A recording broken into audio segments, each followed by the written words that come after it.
Joining us now on the Deseret First Credit Union hotline, a man we definitely have time for today because it's Rivalry Day. It is BYU-Utah. In fact, he played and starred on the BYU team that last beat Utah in 2009. Dennis Pitta, the winningest tight end in BYU football history. According to Dennis. Dennis, how are you?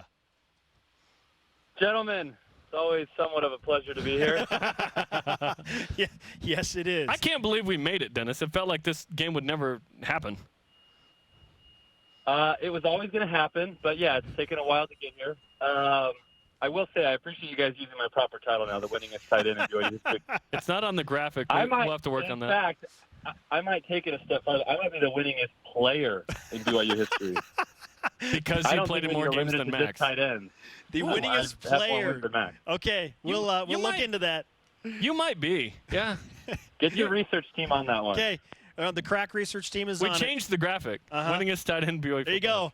Ask and you shall receive, Dennis. Do we just make graphics without checking them now? Is that a thing that we do? What is that? Dennis, BYU and Utah, we have been talking about this and with you for every day, literally, since the game happened last year. Now we're here. Utah's ranked 14th. This is the greatest preseason Utah team ever. Yet BYU, I think, is really dialed in, focused, hungry, has put in the work. What do you think of the matchup tonight? Well, I think it's a good matchup, to be honest. You know, I know they get all the preseason hype for number 14 coming in, but BYU historically has played really well in game one of the season. And, I was there last year when we played Arizona, and Arizona had a lot of hype. Now, not all the team hype like Utah has coming into this year, but Khalil Tate was the guy that was going to win the Heisman last year and all this hype surrounding it.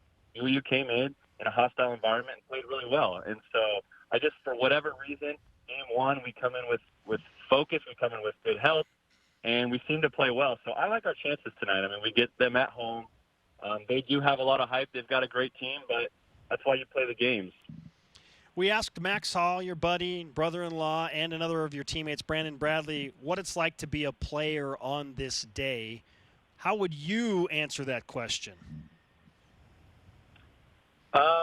That's a good question. You always feel like there should be more hype going into this game, a greater sense of urgency, and there probably is, but as a player, you have to approach it the same.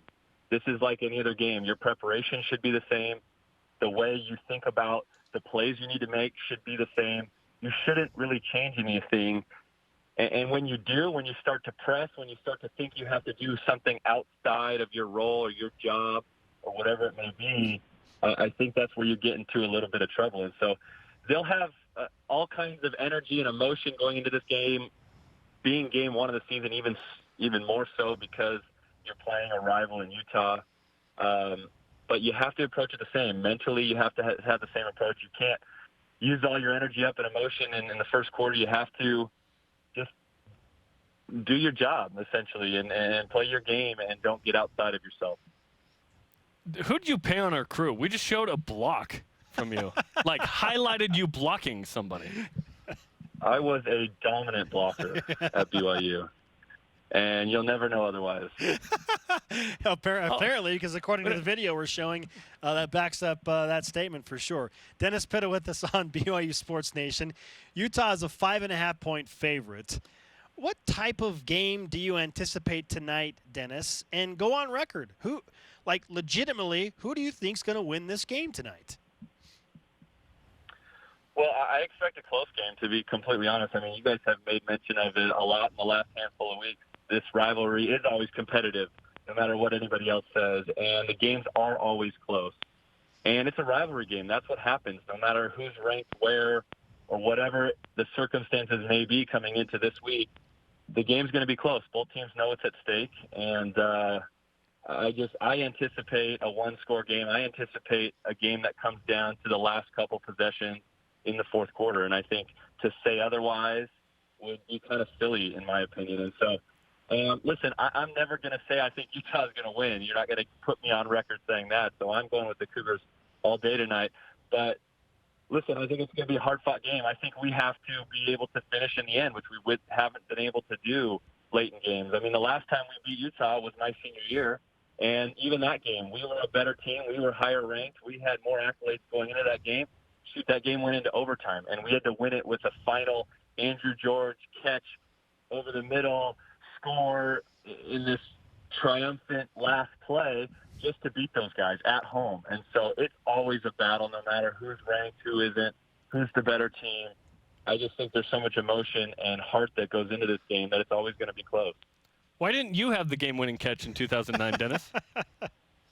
That's a great question. I was actually thinking about that play recently. And so it was a pretty basic play. I was on the right side. We were kind of in a 2-by-2 formation. Andrew George was split to the left. I was split to the right in the flat. I ran like a 5-yard out, was wide open. Andrew George ran kind of a little whip route. So he fakes like he's running a 5-yard out and then pivots back to the inside. And the better throw, the safer throw, Mac, was to me on the right. And I would have had the first down. And so I turned around. The ball's not coming to me. And my first reaction is I'm a little bit upset. And I look over, and Max is forcing one into Andrew in between two defenders. Fortunately, they got through, and then they collide into each other, and he's running for a touchdown. And so I had to quickly shift my attitude from upset to overjoyed because it was the game winner. So well done, Max. Well done, Andrew. I'll give them their credit, but my first reaction was disappointment and upset. I'm open, man. Well, yeah. I'm open. Just take the easy plan. Let's You were get the short first down. Let's move the chain. Yeah, you were short of the sticks. We had Max Hall on earlier, and he described the same play. He told us that in the route, he only he gave like a west side sign, which was cut it inside because there was outside leverage for the defender on Andrew George. Why didn't he give you any sign to change the route? That's my question. He gave Andrew the route. It worked, and that was great, right? Yeah, that's a good question. I'm starting to drum up a lot of old feelings about this play. I'm starting to get a little bit worked up about it. Dennis Pitta on I'll BYU just say Andrew was to the field. He had more room to work. I was into the boundary, so that may have played a role. I'm going to tell myself that so I don't get too upset. But. Okay. Tight end 2 got the field. Winner. He did get the game winner. On the play. We would have been talking about you forever, man. That would have been awesome, right? I know. It would have been great. You would have had time for me on the show. Oh, yeah, absolutely. Whenever Andrew George wants to come on, we have him on. It's great. Yeah. Dennis, I get it. Let's talk about BYU's current tight end, Matt Bushman. He was named the Fall Camp MVP by his offensive coordinator, Jeff Grimes, on that side of the ball. What kind of weapon are we talking about? I mean, is he a future NFL guy in your opinion? Yeah, I definitely think so. He has all the skills that you look for in an NFL tight end. I mean, he can go up and make tough contested catches on just about anybody.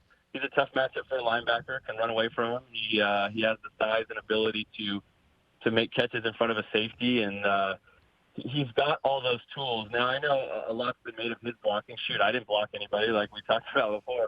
I didn't block anybody in college. I was a slot receiver basically the whole time, and so those are things you can certainly learn. Blocking is a lot about footwork, hand placement, things that you can learn. And I certainly got better at blocking throughout my career, and it was never something that I was going to be a dominant guy at the line of scrimmage. I was, my skill set was split out, and there's a huge need for that in the NFL. And so he's a guy that translates. I'm excited for him because he's got a huge opportunity this year. He's been productive in his first couple of years for sure, but he's a guy that is going to be the feature guy in this offense now moving forward. And it was tough to see him not get a lot of balls early last year. I felt like they could have gotten him involved a little bit more in the offense through the first part of the season. But they finally figured that out towards the latter half, and he came alive. And I expect a big year for him. I'm excited for him for sure. Most of the people that have some kind of dramatic or important play against Utah are legends, right? Zach Wilson could become a legend tonight, right? If BYU wins, we're going to remember Zach Wilson forever, even if no matter how it happens. But what kind of difference do you think Zach Wilson's sophomore edition can make in this game tonight in the season opener in his sophomore year?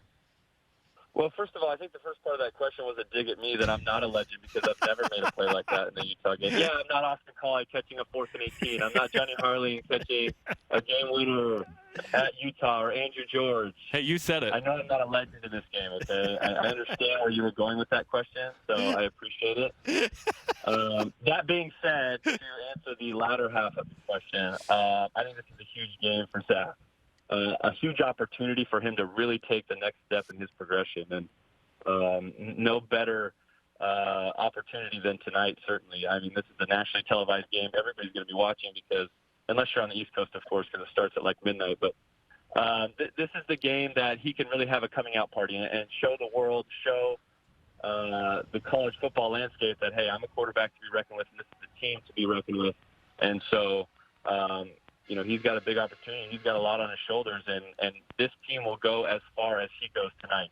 If he protects the football, if he does his job and doesn't try and force too many things downfield, takes what's available to him, and just makes the plays that he's capable of making, this team can win. And so there's a lot on his shoulders, and it's going to be a big night for him. The winningest player in BYU football history. Unofficially, but we think so. Dennis Pitta with us on BYU Sports Nation. When you look at what Utah brings in terms of hype and the fact that BYU's lost 8 games in a row in this rivalry series, which team needs this victory more, Dennis? Well, BYU certainly needs the victory more. I think you guys have made mention that Utah can lose this game, and they still have all their goals ahead of them, what they want to do in the Pac-12, getting to the Rose Bowl, all those kind of things, even potentially a college football playoff berth. I mean, you can lose the first game of the season in a hostile environment against your rival on the road and still win out and accomplish all of those things. And so this isn't a must-win necessarily for Utah, certainly a game that they want to win. But this means more to BYU. You got to have it more if you're BYU. You can't go 9 straight losses to Utah. I mean, I'm so sick of the Eric Weddles of the world and everybody else who just thinks they're high and mighty because a team that they're not even a part of continues to win. And so I want to shut those guys up. Guys that I know that think they're awesome because Utah's won a handful in a row. And so this game means more to us. It means more to me. It means more to all of us who have played in this rivalry, who are so sick of the guys on the other side saying all that they have to say about it. All right, Dennis. Let's put any beefs aside. Let's join forces for the betterment of BYU Sports Nation. Oh, I'm good. Good karma. Yeah. Let's do this thing, man. What do you say? Listen, there will never not be beef between Jerem and I. It's what's and I for use the dinner. double negative there, which means I'm serious. But that being said, I will be civil today, and we will join forces Against for the the youth. greater good. Yeah. Okay. Utilitarian mindset. It's yeah. Hobbs and Shaw, Jerem and Yes, Dennis. it is. And I am There will definitely never not Hobbs. be beef. Always remember that. Dennis, great to talk to you, man. Always a pleasure, my friend. Thanks, Dennis. Guys, it was fun. You got Thanks it, man. for the time. You got it. You got it. Dennis Pitta on the Deseret First Credit Union Hotline. Deseret First, you know why, we show how.